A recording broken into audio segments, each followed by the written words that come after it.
There's a lot of mystery and confusion out there about triad pairs, also known as hexatonics or hexatonic scales, and how to use them, and especially how to practice and apply them. They can be used as voicings and in your solo lines for a more fresh and modern sound, especially if you're tired of using standard pentatonics. There's many different triad pairs that can work over multiple different kinds of chords. I'm just going to be going over two basic different sets of them, show you what chords they can work over, and show you exactly how I practice them. Not just the theory, but how to apply them over common chord types, how they can work in a 2-5-1, and how I personally use them on tunes like Inner Urge. Most videos skip over the parts on how to actually apply and practice them effectively, but we're not going to do that. Alright, let's dive right in. Okay, so let's talk about a minor chord. This one a lot of you might already know, which I'm just going to show, and then I'll show you an even better choice. Let's say you have a D minor 7, and you can play an F major triad and a G major triad. And those aren't your only options for a triad pair. You could do F major and E minor if you want more of a D minor 13 sound. But let's just do that for simplicity's sake. That sounds like this.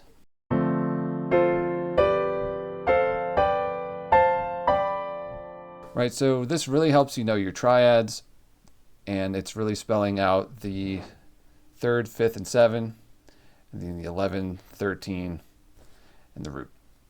So a lot of ways that you are shown to practice triad pairs are just going through the inversions. And of course, you want to know this, but that's just step one. So that would be just going through each inversion like so. And breaking them up.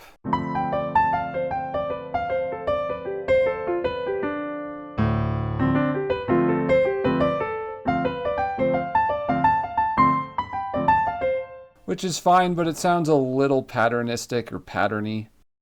And there's a lot of different permutations and patterns you can do. There's two things I like to do that really help you get outside of that whole patterny sound.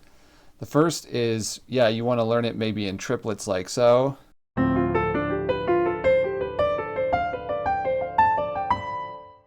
And down. The key is to really break them up in a more rhythmic way, and you don't even have to have talent for this. Just try not to play it so regimented.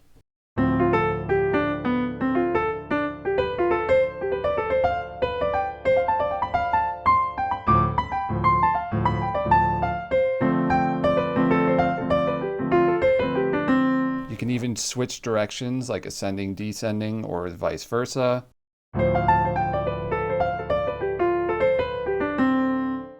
And just trying to make melodies with them and be motivic about it. The other thing I like to do is play 2 notes of one triad and 3 of the other. This gives a nice, naturally occurring rhythmic offset, which sounds a little more rhythmically complex. That sounds like this.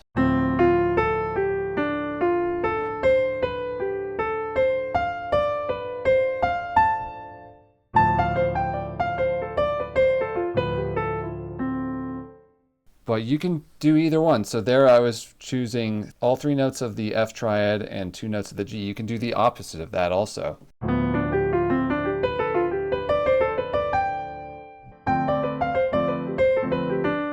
So it's really about kind of experimenting in different ways that you like. Okay, now let's talk about dominant chords. So let's say over a G7, you have some options here if you want a more inside and Mixolydian kind of sound, nothing altered. You can use the same 2 triads. You can play the G and the F major triad. That gives you a nice, more Mixolydian kind of sound. If you want a more altered sound, you can use the E flat and D flat major triads, which give you the sharp 9, flat 13, and the flat 9 and the sharp 11.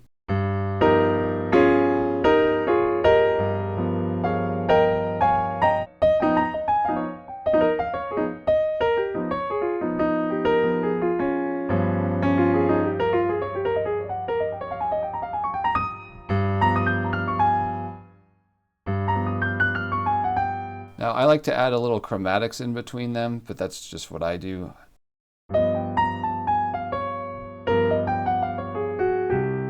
For example, And you're not restricted to those. I mean, you can use any triad found within the A flat melodic minor scale, which gives you the G7 altered.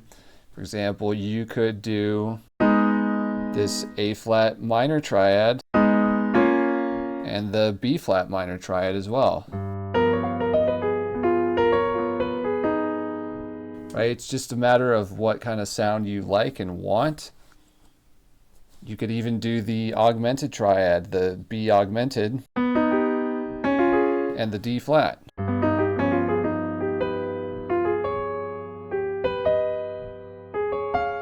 Right, see, I don't know that one as well. I'd have to practice it. But I like using those upper structure triads, which are the flat 6 and flat 5 triads in the key. So if you're on a C7, that would be your A flat major and G flat major triads. So that gives you more of an altered sound.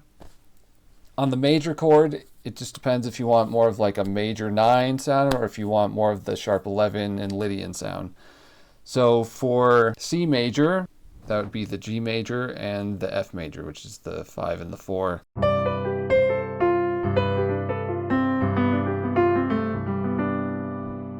That's a pretty safe inside sound. If you want the sharp 11, that would be the C and the D triad, so that's the 1 and the 2 major triad.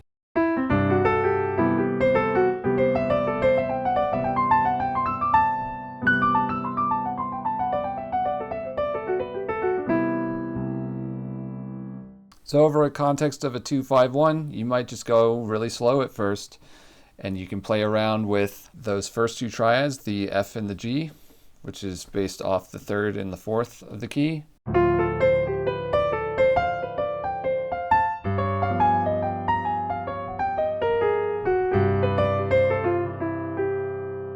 Or you could end Lydian on the C major.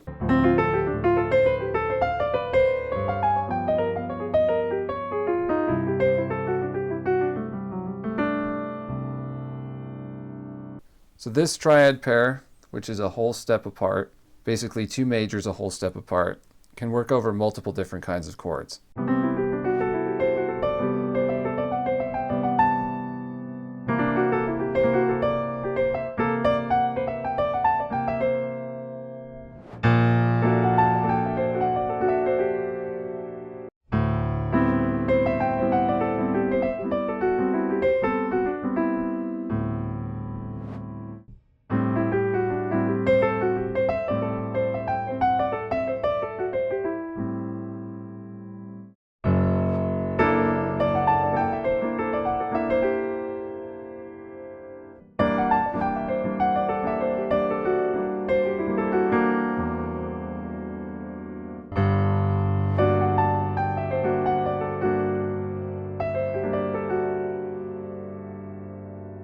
All right, so the next triad pair is a major triad with a minor triad, a half step apart.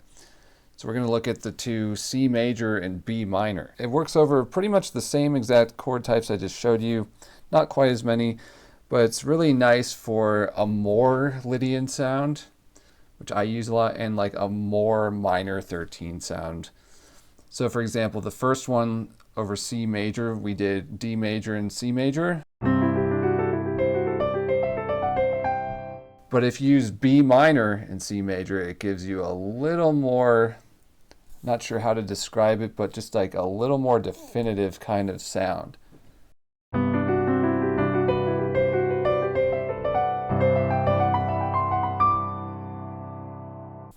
So over A minor 7, instead of just this one, which is great, but you try the B minor.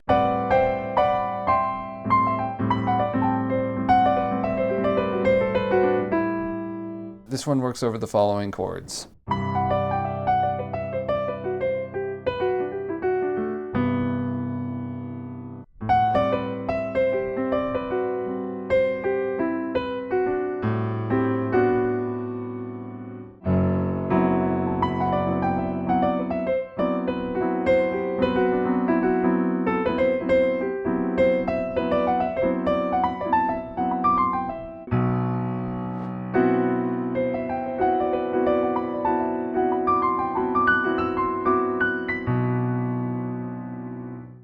And it still works over G major 7 and D7 or D sus4. All right, so I use this one a lot when I play Inner Urge.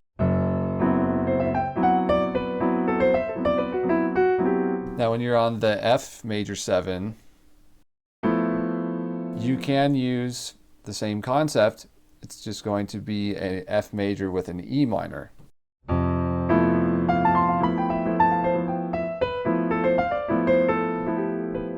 And you just transpose that down because everything's moving down in whole steps. So for the E flat major 7 sharp 11, it's E flat and a D minor triad.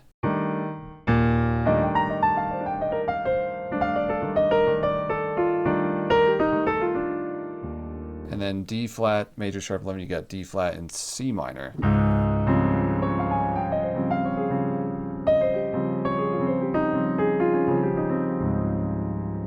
It's a really nice Lydian sound, and it works great over minor chords for a richer Dorian sound, or really highlighting that minor 13 kind of sound.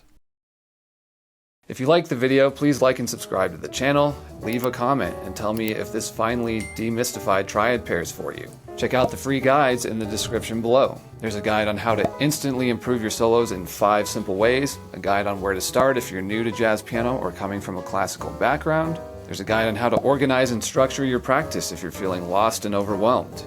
And my modes cheat sheet, which covers all the modes of major and melodic minor. Thanks for watching, and I'll see you in the next video.